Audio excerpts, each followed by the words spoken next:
அன்பு நண்பர்களுக்கு வணக்கம். பழமொழி 400, பதிவேற்றம் 226, பாடல் 224.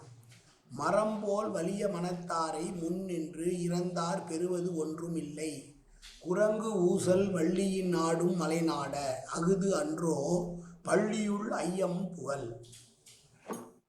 வள்ளி கொடிகள் நிறைந்த மலை, அந்த மலை மீது ஊஞ்சலை கட்டி ஆடுவது போல ஆடிக்கொண்டிருக்கிற குரங்குகள் நிறைந்திருக்கிற நாட்டின் மலைநாட்டு அரசனே என்று ஒரு மலைநாட்டு அரசனை பார்த்து சொல்லுகிறான். மரத்தை போல கடினமான மனம் கொண்ட மனிதர்களிடம் சென்று ஏதாவது எனக்கு தாய் என்று இறப்பது என்பது பிரயோஜனமே இல்லை. அது அப்படி கேட்பது கல்லஞ்சமுடையவருடைய முன்னின்று இறத்தல் எனக்கு ஏதாவது தாய் என்று கேட்பதனால் எந்த ஒரு பயனும் கிடைக்காது.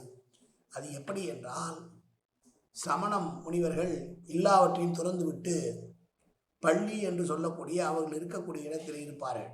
அவர்கள் உலக வழக்கத்திலிருந்து மாறுபட்டு எதுவுமே கொடுப்பதோ வாங்குவதோ கிடையாது நிலையில் இருக்கக்கூடியவர்கள். அவர்களிடம் சென்று எனக்கு ஏதாவது தாய் என்று கேட்பது போல.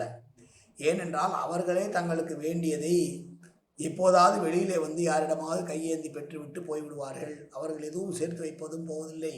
அவர்கள் உலக வாழ்க்கையை துறந்தவர்கள். அப்படிப்பட்டவர்களிடம் முன்னால் போய் எனக்கு ஏதாவது கொடு என்று கேட்பதும், கல்போல் மரம்போல் மனதுடையவர் முன்னால் தனக்கு ஏதாவது கொடு என்று கேட்பதும் ஒன்று.